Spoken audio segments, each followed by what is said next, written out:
What up? What up? What up? What up? What up? What up? What up? What up? What up? What up? Hey man, listen, welcome to episode 3 of the Fresh Perspective Podcast.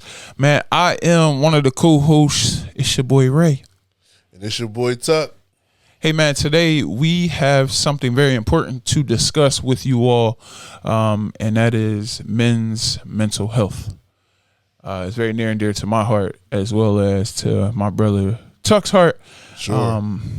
And we just want to talk about it, chop it up about what that looks like, man. And I really feel like this topic is going to free some folks today. Yeah. Whether you're black or brown, whether you're white, whether you're purple, whether you're yellow, whether you're polka dotted, this conversation going to help you get through some things that you struggle with that you may not have felt a space that you were able to talk about it. We're going to talk about it today. We're going to be vulnerable, authentic, transparent, and sincere in this space so that it may help you get through what that looks like. So, yeah. Let's get to it. Let's get to it. So, the first segment, and man, I'm excited about the pod journey. Because if y'all haven't seen, episode 1 was kind of crazy and dark from a aesthetics perspective, and we were just really trying to figure out what this thing looks like. We had 2 cameras set up. Yeah. One of them recorded fully, the other one recorded halfway through. Right. So we really just went with what we had. Then episode 2, we came through. We recorded a whole episode in audio from the board. Didn't record. But the video recorded, so then, Tuck was in the background and he put some stuff together and he made it happen to get the product out, man. So our journey in podcasting, bro, has been one for the ages, to say the least. But I'm excited for the progression. It's never about perfection, but it's more about the progression. And when people can see what it is that you go through and they don't just see the finished product, they respect it more. They're like, yo, these dudes is real. Sure. They really go through some things in order to make this thing happen. Yeah. It's never peaches and cream or perfect. It's always things that we're doing in the background to make this happen. So I'm excited for what that looks like, man, this journey. So this segment, man, listen, if somebody want to support or sponsor this segment, they can. It's called the check-in. It's called the check-in. Simple as that.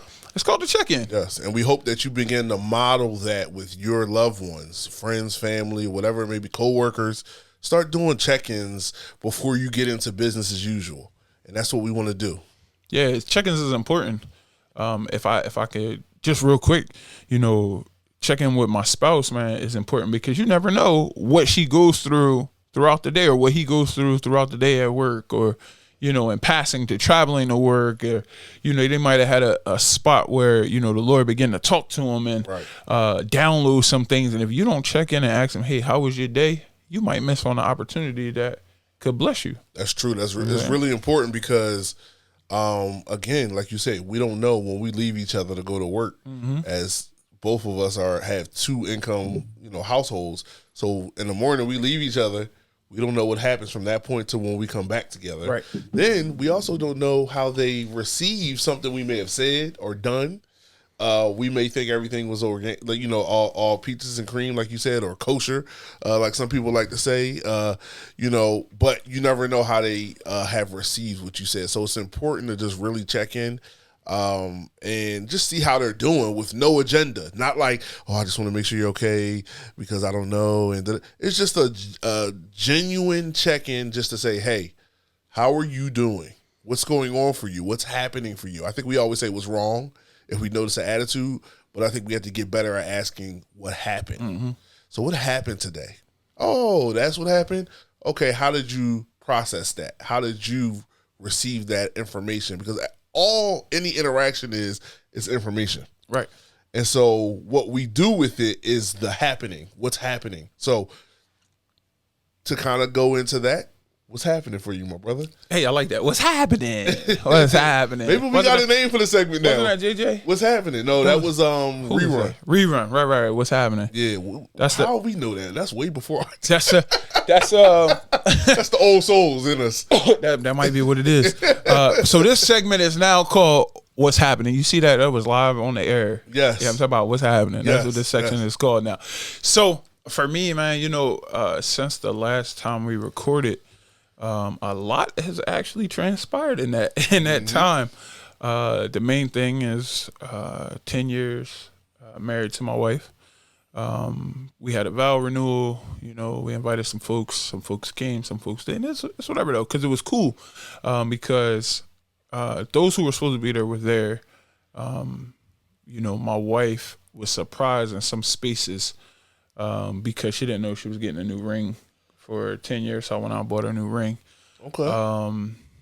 So that was kind of cool that she was able to kind of like experience the walking down the aisle part, because we got married in a courthouse. Okay. And it was nobody else but ourselves and her sister, who was living in Atlanta 10 years ago. Not Atlanta, Hinesville 10 years ago when we got married. Her mom never got a chance to see her walk down the aisle. You know, her mom went dress shopping with her for the renewal, which was cool because I got to experience like that part of it with them. You know what I'm saying? Like, I didn't see the dress. They pulled the wool over my face. They told me they was getting one dress, and then she comes out with a whole different dress, and I'm just like, okay, whatever.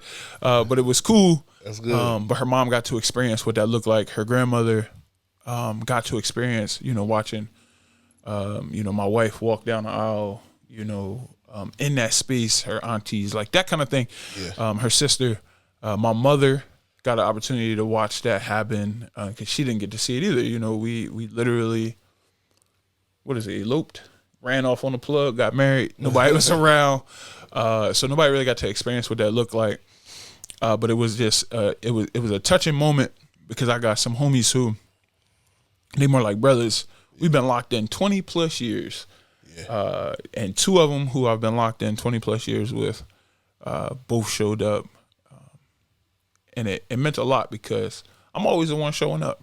Yeah. For other people, you know what I'm saying? And for them to put aside their busy lives with work and significant others and whatever that looks like, they thought it not robbery to come hang out, man. And that really blessed me. But some more exciting news. I got a lot of exciting news, man. Yeah. Some more exciting news, man. You know, I was ordained as a pastor 2 weeks ago. I think it was 2 weeks ago. The 17th. Yeah, so about 2 weeks ago now. And that journey was a long time coming. Okay. You know, I could talk on and on about it, but I'm not going to because this is just a quick check-in. Maybe I'll talk about that on another episode on what that journey looked like and my testimony. But yeah, man, you know, sometimes people feel the weight when it happens, like the affirmation happens and people just feel a weight drop. Yeah. I didn't feel that weight. As a matter of fact, I felt the weight lift. Yeah. And God said, it's because your whole life you were walking in what this looks like. Yeah. And because you were walking in it without the affirmation of the world, the weight was heavier. Yeah. Because you didn't want to look like a fraud, or you didn't want to look like you weren't called or chosen, or all those things. He said, I lifted the weight because now people see you how I see you. Mm-hmm. So you can walk freer. You can tread lightly, but just know I called you. So anyway, I digress. But yeah, man, that's what's happening with me. How about yourself? Man, it's been a lot. I started a new job back in February, so I'm about a month and a half in there. Mm-hmm. And that's going well. I'm really enjoying that. If many of you don't know, I used to work at Westchester University, did a lot of advising and working with students on academic probation. Recently, I just started working at Delaware County Community College, another alma mater. I went to both schools and graduated from both schools. So, you know, that was a transition for me. But it's interesting. Like, I think God definitely put me in this space because, one, they have a plan for me to elevate, to be promoted in this place. So I won't go into any details about that, but my direct report, the director of the program I work with is very adamant about training me up so that I could be able to replace her at some point because she's been in the game for so long. So I really appreciate that, her care for me. Black woman, and is probably maybe 2 or 3, 2.5 generations ahead of me. Yeah, before me, I should say. So before me, I had to Right. my kids. So Right. 2.5 before me. So she's up in the, she's just what I would say like a matriarch type believer, musician. And I'm just rambling off because I'm so excited, and I've only grown more excited. Sometimes you start new places and it's like, oh, this wasn't anything I thought it was. Right. But I've only gotten more excited, not just for the position or the job, but even just to get to know her. And she's a brilliant woman. And so I'm so excited. I can go on and on about that. But we're still technically recording in Women's History Month. So that's not inappropriate. That's a fact. It's not inappropriate. We still got, I think, 2 days, right? Yeah. Like 2 so, days. but I will stop there. So then other than that, I think what I had going on is just we were in a car accident in February too, like right after I left Westchester. And so just dealing with the insurance. So that's finally wrapped up. They paid them out. We didn't owe anything. We actually got a little bit of change back, which helped us get the new car. Put a down payment to get our new car. And we ended up getting the same make and model, but just 24. So it worked out. My son was happy because he was talking about the black car. That's what it was. It was a black Highlander. And so we were all in an accident, and so he saw everything. And he's very my son's like an elephant. He doesn't forget, and he has to process out loud, which is very much like myself. So it's funny. It could be nerve-wracking to hear him processing out loud, because then you have to kind of relive. But that's him processing, being in an accident, seeing the car all tore up, seeing me and his mother very emotional in tears. Diana was physically hurting from the accident because she was awake. Backstory short, I passed out, and so I was asleep and very limp, so I didn't get a lot of physical injuries. Diana was awake and saw us going into the utility pole and braced herself. And when if you brace yourself, you're more likely to have like bruises and injuries and stuff. So she was hurt for a while. She's just kind of coming into feeling a little better, has some stiffness in places, and the rain hasn't helped her recently. She's realizing that when it rains, it impacts some of those areas. So that's just a little backdrop of that. But yeah, hearing my son process and then realize like, well, that's me. And that helped me understand sometimes how my wife responds to me because I process things out loud, and that bothers her. And so hearing him process it out loud, I was like, oh, I get it now. Right. It's because you don't, especially when it's something you can't change in the moment, like immediately, you don't want to keep hearing about it. So he kept talking about the car. He kept talking about the accident. There was one point where we had to kind of redirect him because he felt like God didn't protect us because we were in an accident. And these are things that he said on his own. And good thing we have a daycare provider. They call her Yaya, who's a believer as well. So she was able to update us, but also like assure him that the fact that we walked away only was, I had like one minor injury. Diana had a lot of injuries and bruising, but that was the grace of God that we didn't hit anybody, no pedestrians walking. We didn't hit any other cars. We hit a pole, and deep contusions were the worst of the injuries of everybody. The kids didn't have any injuries at all. And so we were trying to explain to him that is the grace of God. That is the sovereignty of God, that we just walked away. And, while he watched his mom deal with the pain that she had to deal with for about a month. And so he's so compassionate, and he loves his mother, and so does my daughter, but he's old enough to kind of really see that and understand like pain is not good. But I was trying to explain to him the best way I could that in this case, pain is very good because that means we're alive. That's great. So yeah, that's what's been going on. God has truly been sovereign in all of this. He's truly been good. And I'll kind of share a little more later on in the episode about how it plays into my mental health in a moment that I had with a spiritual father regarding this. So that's my thing. We're all doing well. Diana started a new job as well. We started around the same time. She started a week before I did. And she's doing well. She's a supervisor / educator now, still in the nursing realm, but she's moved up and she's adjusting. We're coming up on our 10 years.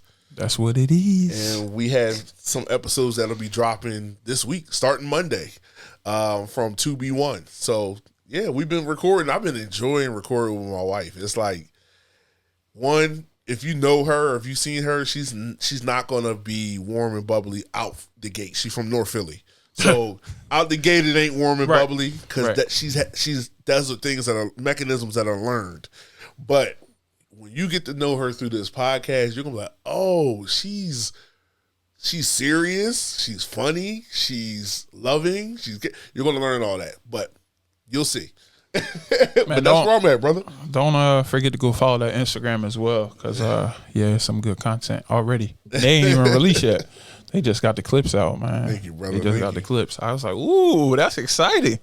That's exciting. Maybe I can get Alicia in a chair and a microphone in front of her. Maybe. Maybe not. That's not her forte. That's not her forte. So let's get into the topic. Men's mental health. We just kind of want to talk to it from one, from our point of view, two, from the point of view of kind of like how the world helps shape what it is that we deal with and how we deal with it. Yeah. And then three, from a space of some men who we look up to. Yes. When it comes to really walking out how to get better from men's mental health or from mental health, period.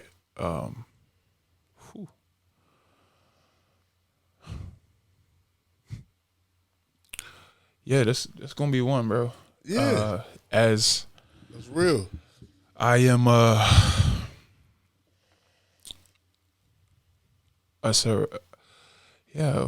would say a survivor of what that looks like. Kind of a little emotional already. Yeah. As I really think about the space I was in and how it almost took me out. Yeah. Like,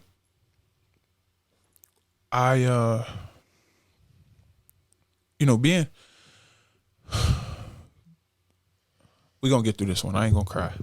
We're gonna get through it. And if you do, if I do, I do. It's on brand for the episode. Yeah, I'm cool with that. Yeah. So being the oldest of 17, bro, like being the oldest of 17 biological children, I've always been in a space where I had to be strong. Yeah. And I'm talking about to a space where I never showed the side of me that was weak. Mm-hmm.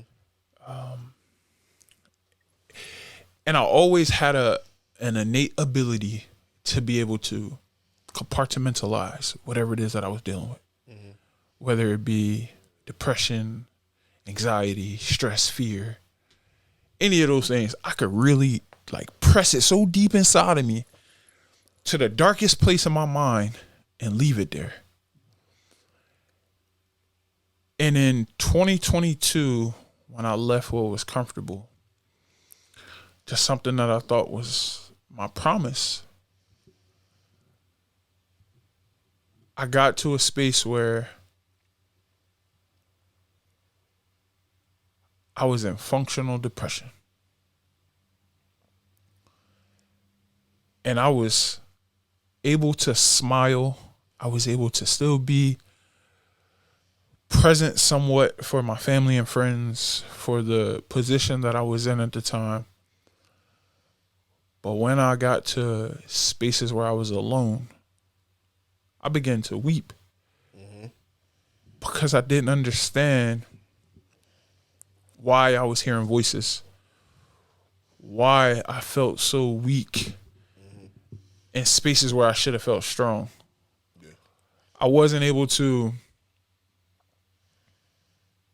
leave those feelings in that dark place where everything else was.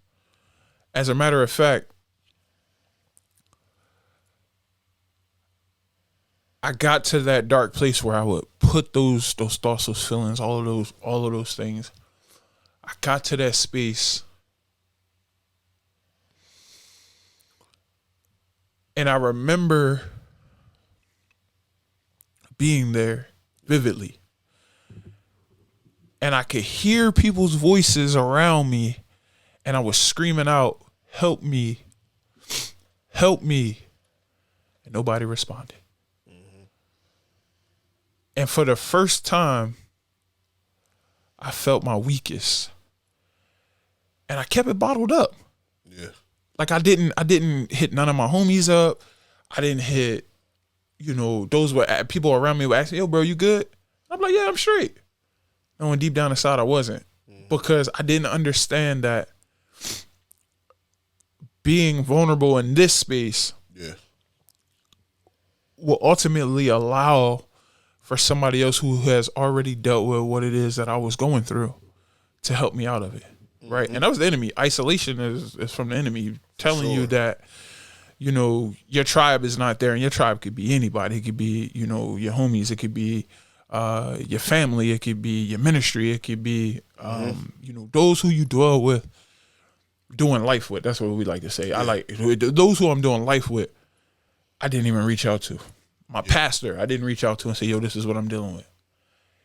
It took for, it was a day in March of 2023. Yeah, last year, day in March. Where that's kind of where I snapped. But we got in a car accident December 10th, 2022. And mind you, I'm still going through what this depression looks like. Mm-hmm. We're on our way here to Pennsylvania from North Carolina, and we get in a car accident. 3-car pileup, basically, essentially what happened. We're traveling up north. There's a car in my left lane. And I just said to my wife, I said, "Yo, she on her cell phone like this." And down south, bro, everybody is literally like this. They read books, they read newspapers, they got their phones in their face like this while driving on the highway. It's like a normal thing. Police officers, everybody, just like this with their phones. I'm like, "Yo, she driving fast on her phone." That's concerning. That's very concerning. Like, I don't know if I still had the photos, but we were driving on a 2-way street, or a 2-lane street, should I say. My wife and I. My man had a newspaper like this while he was driving, bro, in his face. And I was like, "Yo, take this picture real quick." Because I'm like, this is not normal. Like, this ain't normal, bro. That's crazy. And police officers be like, "Oh, I don't pull nobody over because I'm on my phone." Crazy. Anyway, I digress from that part. But that accident drove me into a whole nother level of depression. And I went from functional to non-functional. Mm-hmm. And that might have been the darkest period of the depression, because now I was in a foreign space with no way to get around, personal way to get around. Right. My wife was going through surgeries in a foreign place where we couldn't really reach out and touch anybody. I have a cousin who lives there, and her husband, and they're great people, and they, wrapped their arms around us like during that time. But even them, they didn't know that I was dealing with depression. Right. Like, because I kept the smile on my face. I kept I'm strong, I'm good, I'm this, I'm that. And at the time I was working for Apple. So I was at home on my computer. My wife was in the other room healing. Yesterday was her 1-year anniversary of having her carpal tunnel surgery. So she was healing from that. And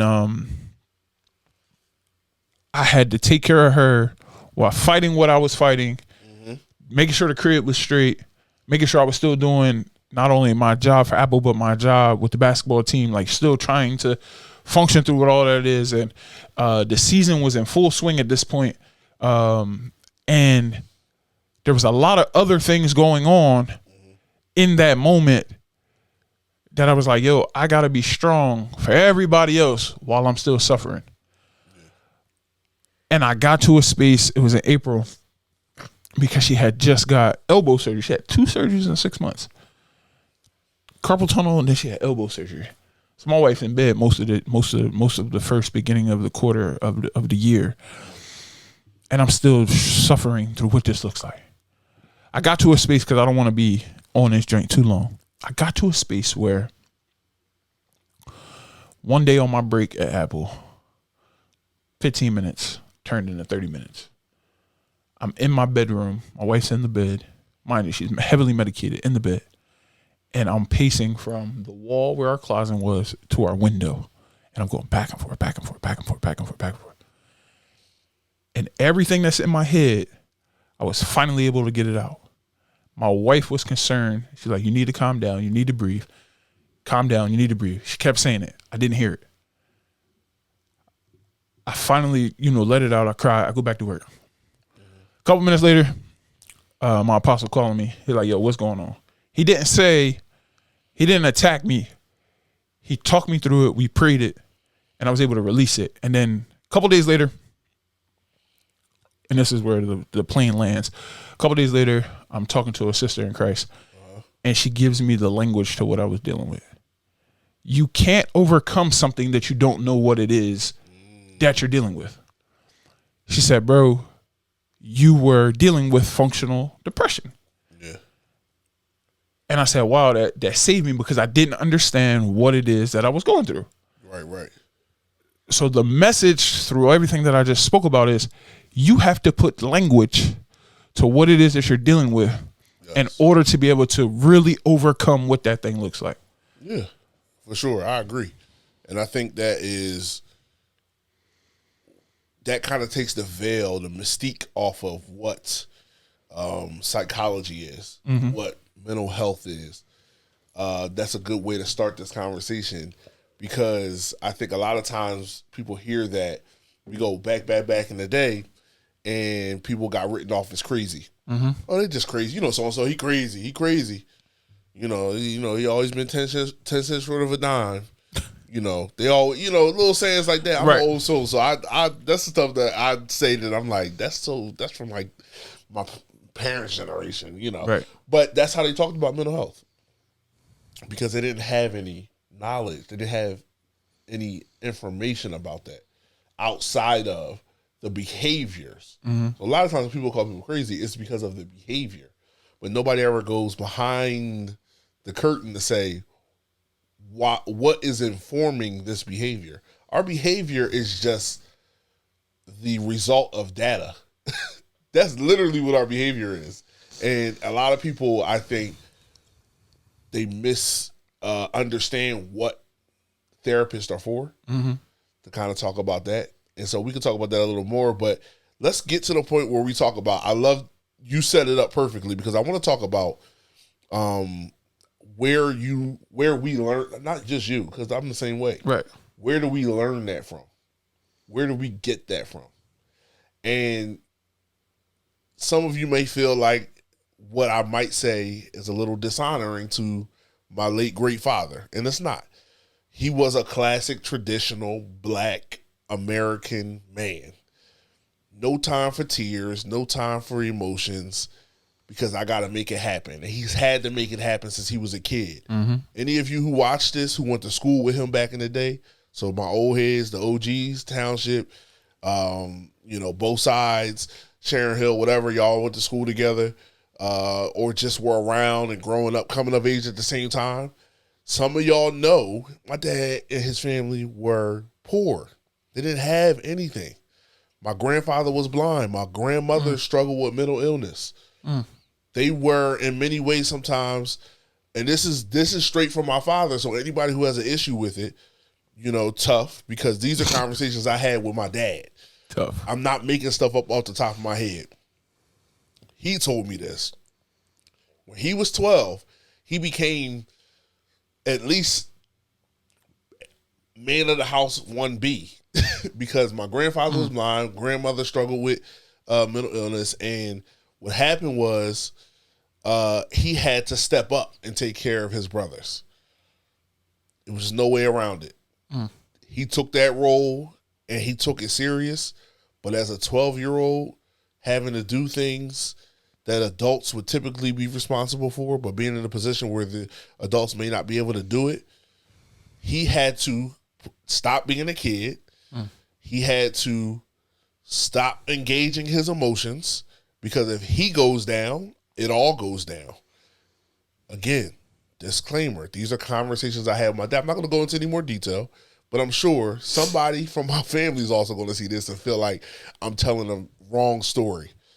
Your brother, and I'm talking to my uncles, told me these stories. So this is not something I'm making up in my head. This is not something somebody else told me. This is something I got from my father, straight from Senior. So I say that to say he knew how to be resilient. That's all he knew.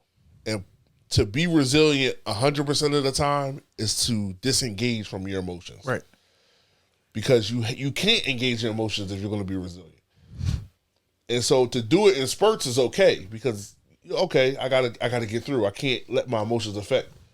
But to live your life in survival mode and have to be resilient, you pick up those character traits and you believe that's the only way to do this life. Right. And so he raised me the same way.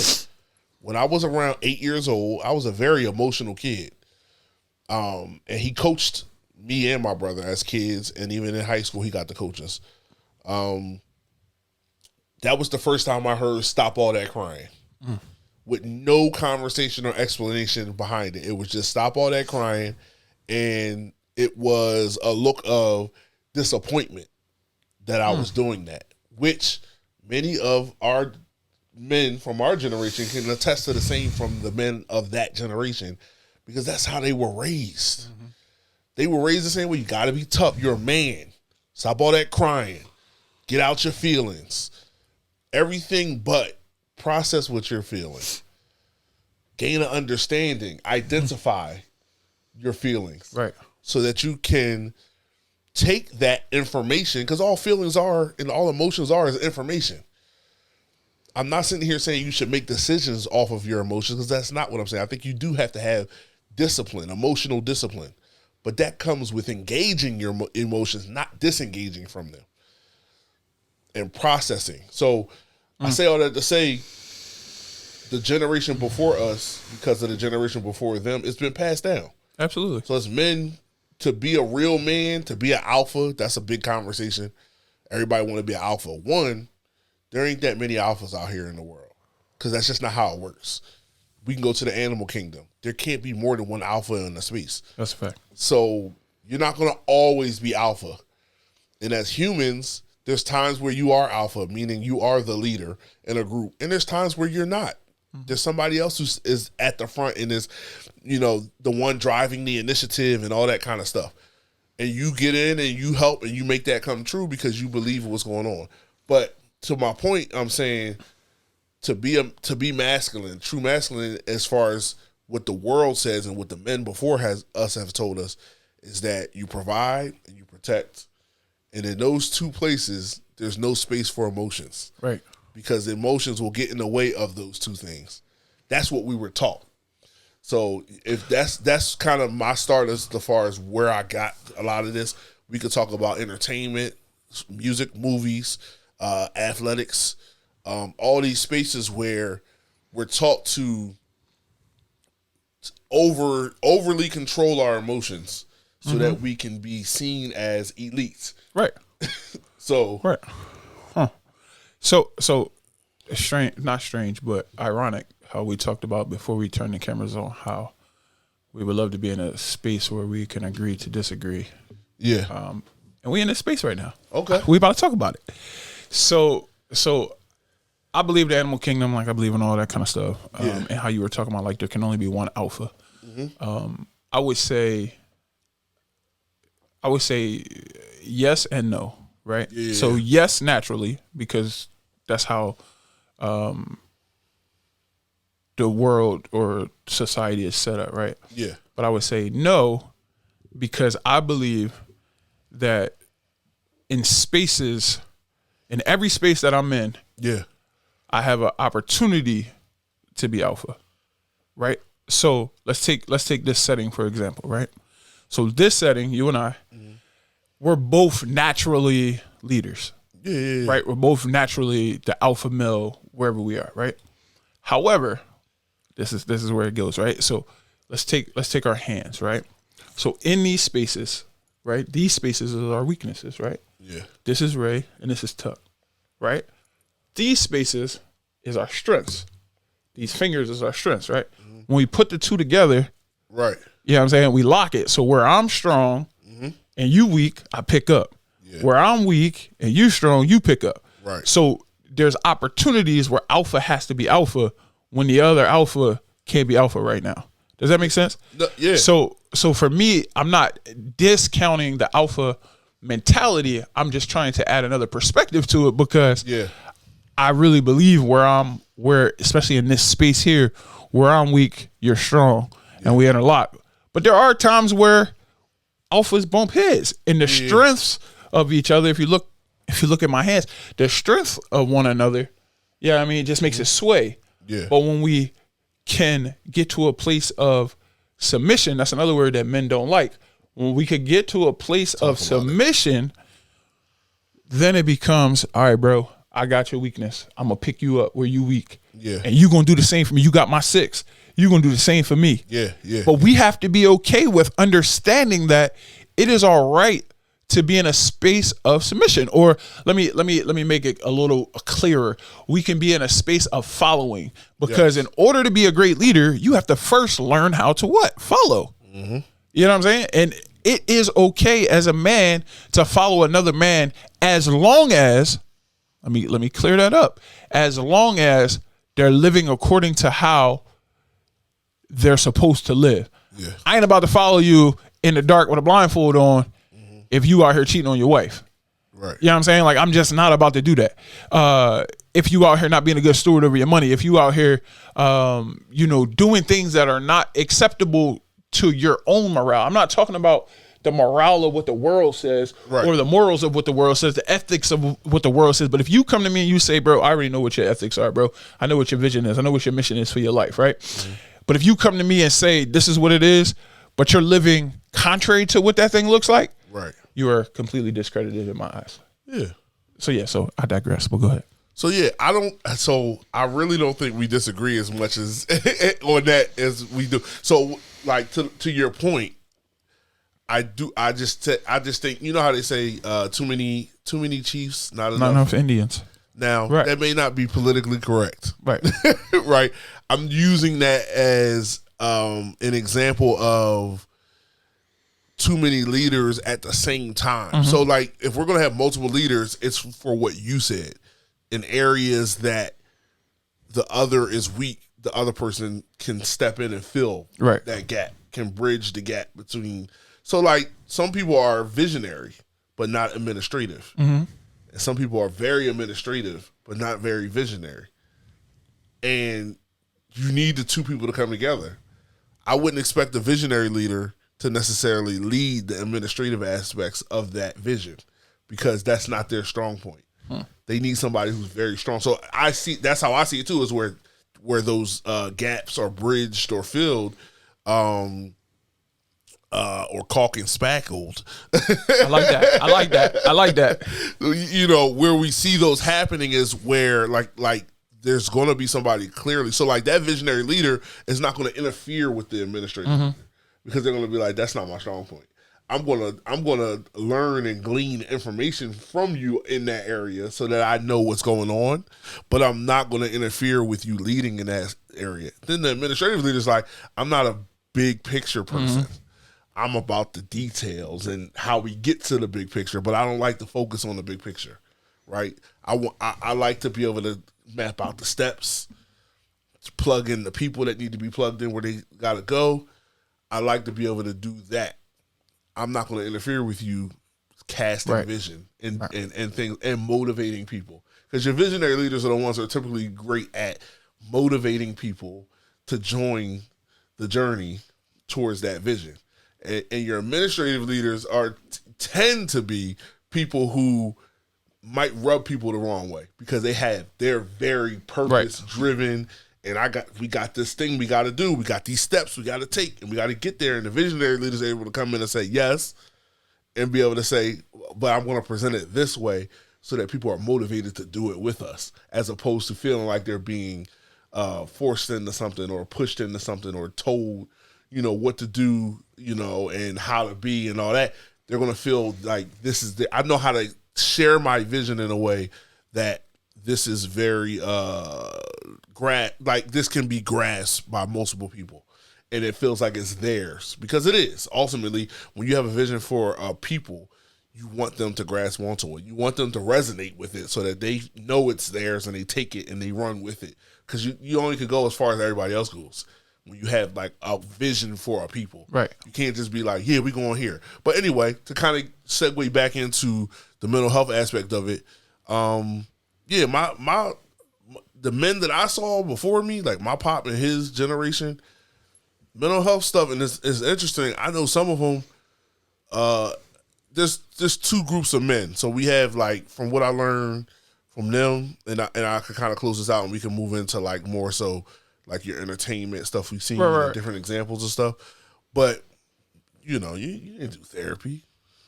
The most you might have did, you talk to your friends, but they ain't got nothing to say to you because they got the same philosophies as you. And they going through the same thing. And trying to stay and silent. nobody's really talking about it. Right. They talk about sports, talk about cars, they talk about women.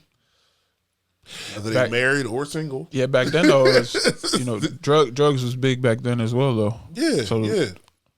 So, and I have examples on both sides. I have hyper masculine men who were the pinnacle, like my father, of being a married man, a active present father, and everything like that. And then I got men in my lineage that were hyper masculine in the streets, so violent, selling, making big money, selling drugs, doing all this stuff. I got both examples in my family, but both of them were trying to fill voids. Significance. Never. What's that rapper? NBA YoungBoy. Never broke again is what NBA stands for. Right. That's the mindset though. Never do. Whether they was in the streets or whether they was like my pop. My pop was a hustler too. Right. It was just a different hustle. Legal. Yeah. He was power washing, cutting grass, fixing stuff around the home, while working a full-time job and sometimes overtime. You know what I mean? So my pop was a hustler too. He just wasn't in the streets. I mean, hustler. Technically, he was in the streets because you got to travel. No, I'm just kidding. I'm just kidding. He was a mailman. He walked. So he did a lot of walking in them streets. So I mean, that mindset, the hustle mindset, comes from that hyper masculinity too. It's like, I gotta get the money. I gotta get this. I gotta get that. And most of the time, and these are conversations I had with my dad. I was privy to these conversations and this information from him directly.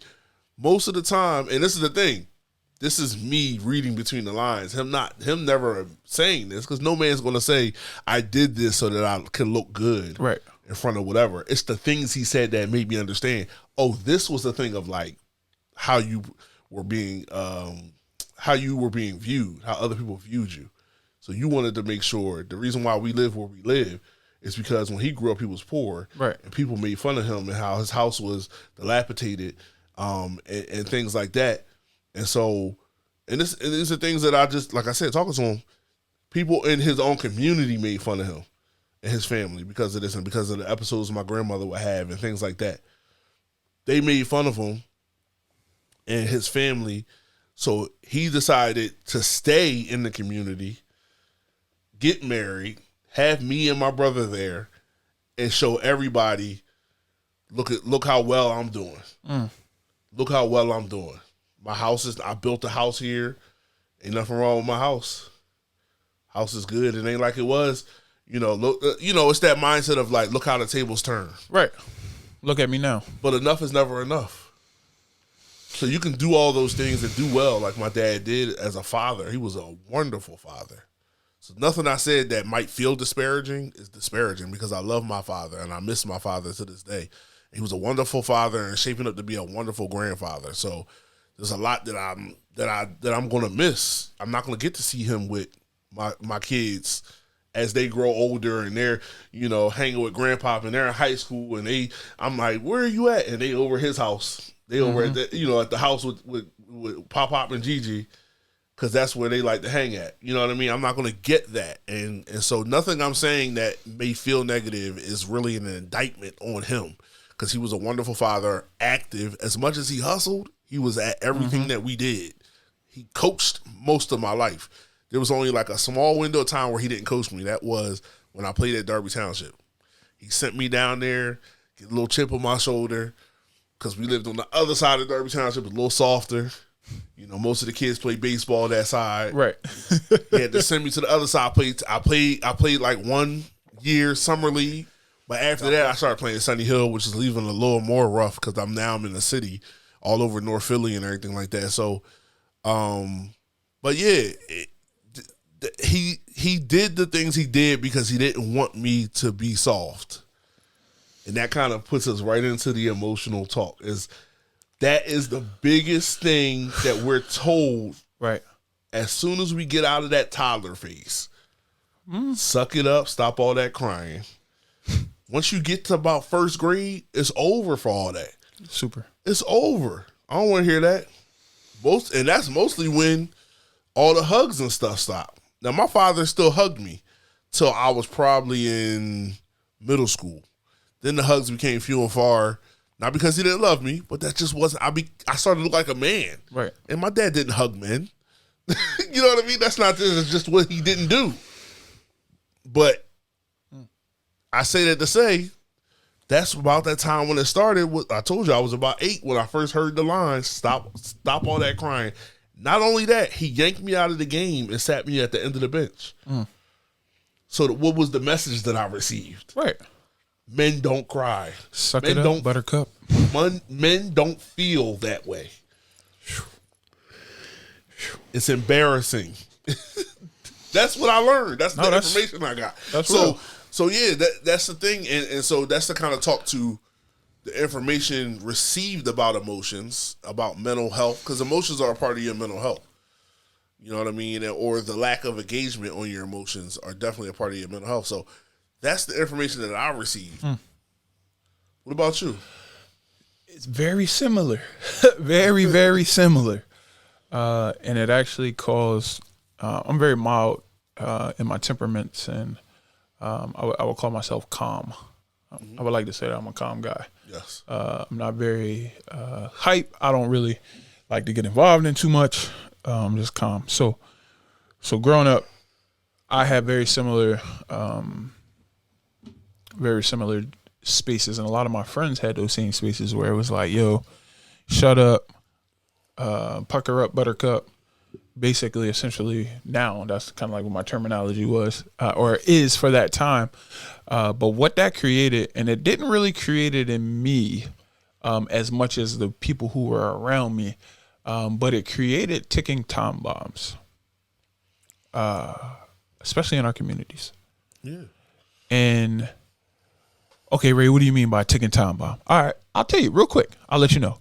So shut up, man up, stop crying. Boys ain't supposed to cry. We supposed to provide. We supposed to protect. You can't be weak. No emotion, right? All of those things as growing up, we compartmentalize them. Yeah. That's where the first like aspects of my compartmentalization, began. Yeah. I had to wipe my tears, fix my face, stop crying before I give you something to cry for. All of those spaces, I compartmentalized those things, and I learned how to be strong. Yeah. And then I took that strongness into a space where I was supposed to be vulnerable, my marriage. Yo, and real. The non-emotional, non-vulnerable Ray was present in a space where my vulnerability should have been seen from the beginning. The hindrance that it had on this specific relationship put me in a space where when my wife needed me the most, I was not able to be compassionate because I was like, yo, I will not shed a tear in this space for you to see me weak. I won't do it. That's a philosophy, bro. There's many men that say don't ever cry in front of your woman. Yeah, no, I do it now. I'm talking about like I got enough tears in this marriage now where we can water all the seeds that was planted previous. Yeah. Like I'm crying. As you should. Why? Because when you cry, you let your weakness out, and that's literally where our father comes into play. And I'm not speaking from a natural standpoint because naturally my father and I, our relationship is a lot better than it was when I was growing up. Yeah. However, I have a lot of friends who were ticking time bombs. There's only two places where ticking time bombs go. It's either jail or in the ground. Yep. And I have been preaching to any young man that I have come in contact with or any brother I have come in contact with. Yeah. I love you. It is okay to cry. It is okay to tell me or tell those around you how you are feeling. Yeah. Why? Because we will not continue to perpetuate this cycle of telling a young man that he can't cry, telling a young man that he can't be emotional in the times that he needs to be emotional. Yeah. There are times, yes, where we got to cut the emotions and we got to do what's necessary. Yeah. However, there are times where as a man, you need to let it out. Yes. You have to. And you have to feel safe in places where you with your homie, like you just was talking about, like how Pop, who is affectionately known as Pop to me, how Pop was in a space where he was with his friends, and yeah, they may have talked about things, but they never talked about emotions. Right. I'm in spaces where, bro, I will have a conversation with you, with my brothers, with my father, with my mother, with my wife, with whoever, how I am feeling now, because I refuse to be a 37-year-old man walking around with pent up emotions that can cause a ticking time bomb effect. Yeah.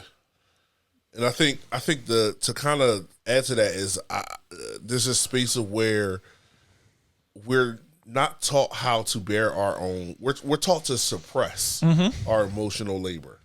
We're not taught to bear it. Right. Right. Where women are freed to bear their emotional labor. The kicker is, you mentioned needing to be emotionally vulnerable for your marriage. The funny thing is, it's such a condition in our society that even women say men should be these unhealthy versions of masculinity, right? Until you're in a relationship. Then they say, we want you to be available emotionally.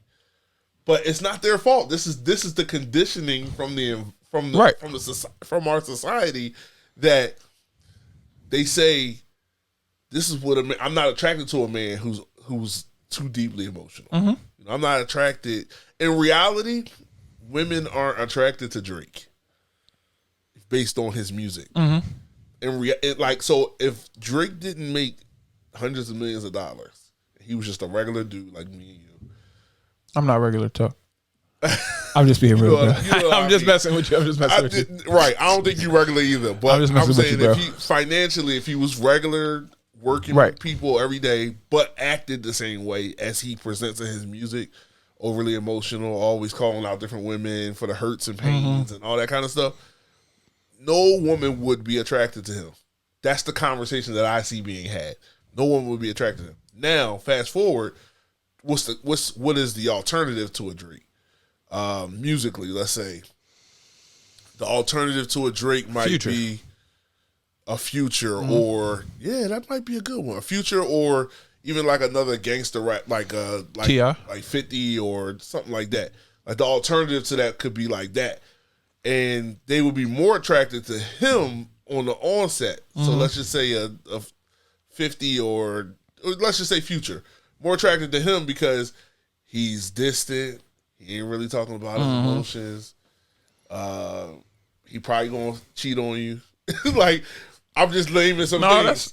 That's a fact. Whereas like a Drake, not saying he wouldn't cheat. It's not even about that. It's more so about how he's gonna be treating you and be all like he would be considered a simp if he wasn't $100 millionaire.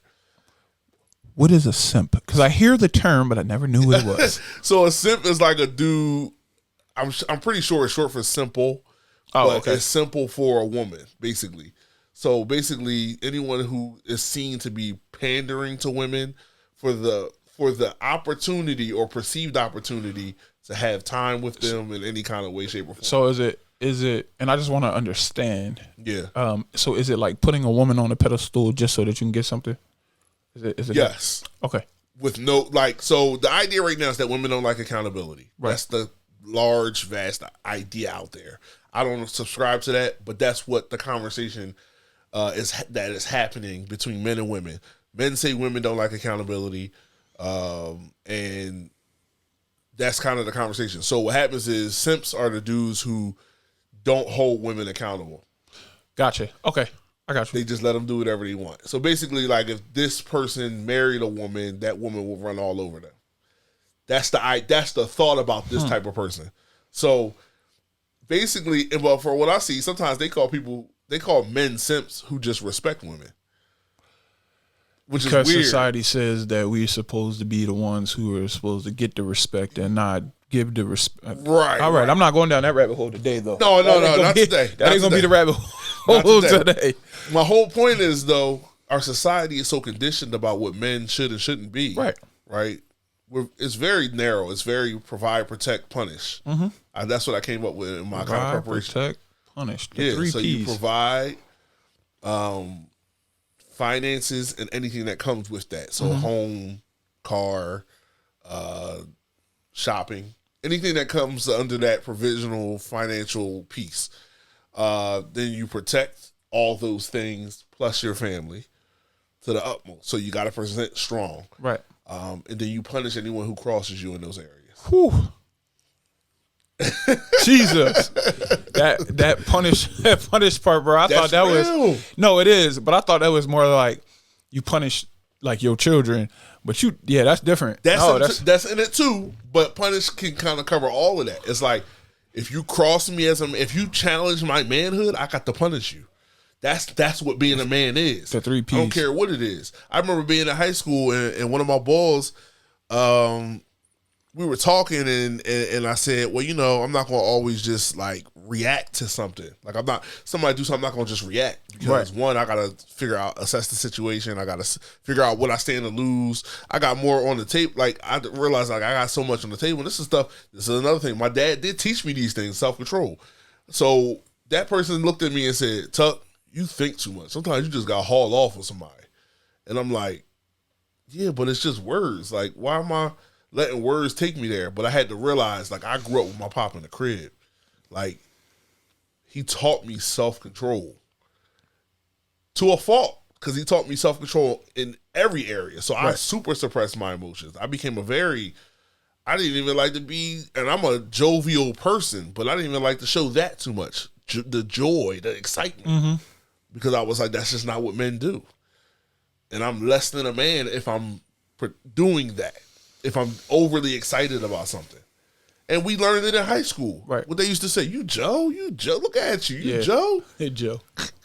They got a new word for that now. I just want you to know. Working in the middle school, they got a new word for that one. Yeah, right. I'm sure it evolved, but I don't want you to know it, though. That was the idea. That was the idea. Is like you, Joe, you hype, you drawn. Like what you like? Right. Chill. What's up with you? If you show any kind of excitement, so even excitement, we can't even show that. Yeah, the word. We're not gonna say it on. I can say what it is, but I won't say what it means.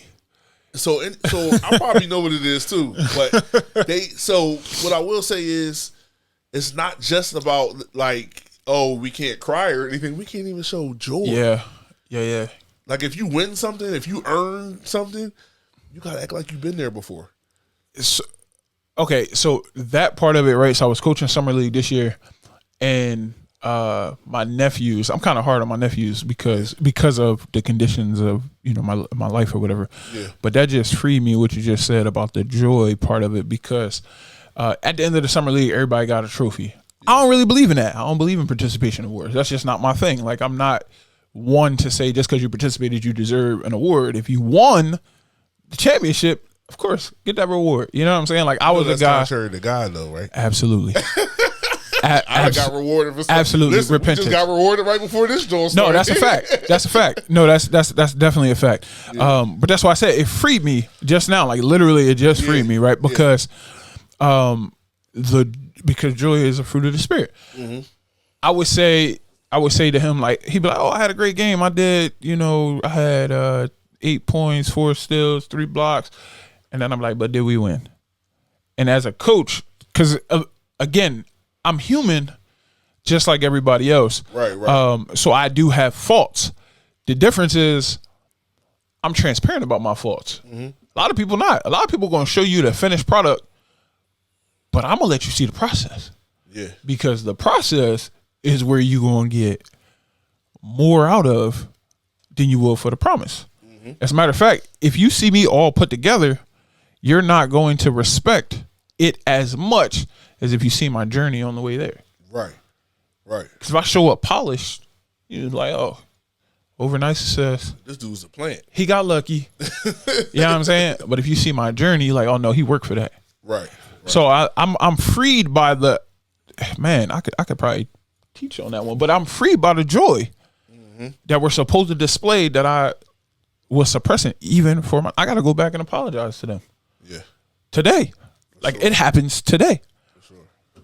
Whew, that's So I mean, just to kind of take it in and you know, start to kind of land the plane. I think we've had some really good conversation around this. I want to kind of move into what healthy manhood looks like. And so what I will say is, I'll give one example, and that's my pastor, Paul James. Definitely an example of healthy manhood. But the example I want to give, and I could wax eloquent about him in many ways, spiritually, mental health wise, anything you can think of, education, anything you can think of. But what I'll say is, when I was in my accident, he called, he checked on me. He sees me as a son. And just like his son, and he sees me as one of his children, me and my brother, one of his children. So he was calling to check on me, make sure I was okay. And the first thing he said was, "This is not the time to beat up on yourself." Because I was, and because he knows me. He knew me since I was 2 years old, and he knows what I struggle with, which is beating myself up about mistakes and happenings and stuff like that. And I was like, I just bust out crying on the phone, and he was like, "It's not the time to beat yourself up. This is not," he said, what's going on for you? What's happening in your mind? And I said, well, I feel like, I just feel like I put my family in a bad position. And he was like, "This is like, you passed out. How could you, how did you intentionally put your family in a bad position?" He was like, "You passed out. You had an accident. All are well." He was like, "Except for the injuries." He said, "But this is not the time to beat yourself up, nor is it reasonable." He said, "These are things," he said, "we'll talk about this later." He said, "We'll continue this conversation at a different point, but I just want you to know," he said, "because I already know where your mind was going. It's not the time to beat yourself up." And he said, "And you have to start to begin to lay off some of that hyper responsibility you have for your loved ones." He was like, "Because ultimately only God can keep y'all, and he kept y'all." And that freed me up. I told you I started bawling, and it freed me up because it spoke to the inner child. Because the other part of being a boy, being raised to be a man, is you get a lot of responsibilities. And when you mess up, you can feel, especially as an oldest child, raised as the oldest child, you can feel, especially I felt it from my father, the disappointment. And so I'll keep that short because we can go on and on, but I want y'all to be able to really hear some of the things that we said in this. we might need a part 2. Yeah, we're definitely going to do a part 2. That'll be the episode after this. We'll continue this conversation, but I'll let Ray kind of land the plane here. But that right there freed me up, and I hope that can free you up. You're not ultimately responsible for everybody around you. You're really responsible for yourself. And out of that is how you can then take care of the people. But you have to take care of yourself. We'll talk more about self-care and what that looks like for men, and how that helps your mental health, to take care of yourself, to take time for yourself, and not go into the mindset of, I just do for everybody else, but I don't do anything for me. And I'm not talking about buying yourself stuff. I'm not talking about anything like that. I'm talking about taking care of your mind and really putting yourself in a position where you can be who you're called to be and nothing more, nothing less. Because sometimes as men, we're taught that we got to take care of everything and everybody, and that's all we're here for, and then we end up resenting everybody. But we'll go into that next episode. Yo, let's first, before we get to this space, let's first acknowledge that so far this was a great episode. As a matter of fact, I know we kind of new to the podcasting sector, but some of the stuff y'all needed to pay for, but y'all got it for free. I'm just keeping it jiggy. Free 99. I mean, I'm just keeping it funky for y'all. But we said a lot of heavy stuff. There was a lot of transparency in this space, a lot of vulnerabilities in this space. And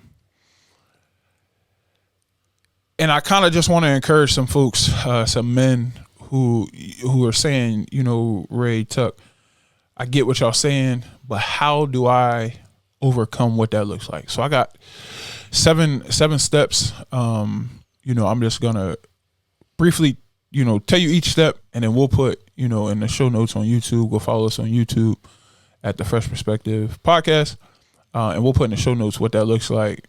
From those steps, like really dive into what those look like. But the first step is to acknowledge your feelings. I spoke about it. If you don't know what you're dealing with, you know, you got to acknowledge what you're dealing with. You got to put language to what that looks like.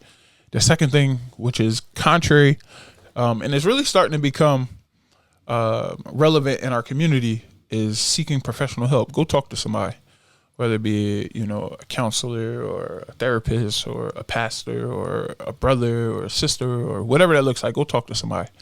The next thing, I got you. The next thing is build a support network. You know what I'm saying? Like, get around, I would say 5 or 6 people, and synergize with them. Let it be known that we want this to be our safe place, right? And whatever we talk about in our safe place stays in our safe place. A lot of times in society, people say something to somebody and then they run and they go tell somebody else. No. If you my 5, right? What T-Mobile had this thing called Top 5 or Fave 5 or whatever it is. If you my Fave 5, and T-Mobile, if you hear this, give us a sponsorship, because that was a shameless plug. But if you are in my top 5, I expect my secrets to be safe with you. Yes. My emotions to be safe with you. My feelings, my thoughts, all those things to be safe. The next thing is what you just spoke on, is practice self-care. What does that look like? Sometimes that's prioritizing eating right, adequate sleep, exercising, you know, learning different tips like how to breathe deeply. Because despite contrary belief, we don't really take deep breaths. No, we don't. We might. That's not really a deep breath. There's actually studies that show that when you learn how to control your breathing and take deep breaths, all of the fears, anxiety, stress, all those things disappear. Yeah. Crazy. All right, we're almost done. 3 more. Set realistic goals. That's key. Realistic goals. I'm a goal setter, but previous to the season that I'm in my life right now, bro, I was setting astronomical goals. Right. And while they're good, you have to set achievable, actionable goals in order to get to the bigger goal. Right. You know what I'm saying? So set realistic goals for yourself. Because when you get small wins, they butter up or snowball into bigger wins. Yes. But if you're out just big goals, I don't hit that goal, now I'm beating myself up about it. Like you were just talking about, I'm beating myself up about it because I didn't achieve what I said I wanted to achieve. Right. But if you set the small actionable goals, you'll get to the big goal. The next 2 are very, very key. Develop coping strategies. Learn how to deal with your stress, anxiety, and your negative thoughts. Learn how to deal with that. And then lastly, is stay consistent and remain patient. Yeah, that's good. That's good. I think that concludes part 1. Part 1. It's got to be another part. So just to kind of wrap up and do some business, we're going to do bi-weekly releasing, so you'll get about 2 episodes per month. If we're going to take an extended time off, we will let you know. Here's our logo. This is the one that won. We got Beanie Bull up here. Yeah, and we got, you know, our whole situation. So, you know, that's the logo. And we appreciate everybody who participated in voting for that. Absolutely. We love each and every one of you. We want you to like, comment, subscribe. Please. To every one of our platforms, please. It doesn't cost a thing to do that. We haven't gotten to that space yet. We may head there in a minute for some more exclusive content. Maybe some more sensitive topics would be done behind the paywall. when we get to that point. But as of right now, you have us free, live and direct. Maybe not live, but pre-recorded and direct. It looks live though. But, it definitely looks live. That's it for this part 1 of episode 3. Or I'll say just part 1 of this discussion. Right. And the next episode 4, will be part 2 of the same discussion. So we look forward to seeing you all at that point. We're on Spotify. We're on Apple Podcasts, YouTube, Instagram, and Facebook for those who like any one of or all of those platforms. We'll see you next time, brother. It was good Absolutely. to do this with you again. Absolutely. Peace.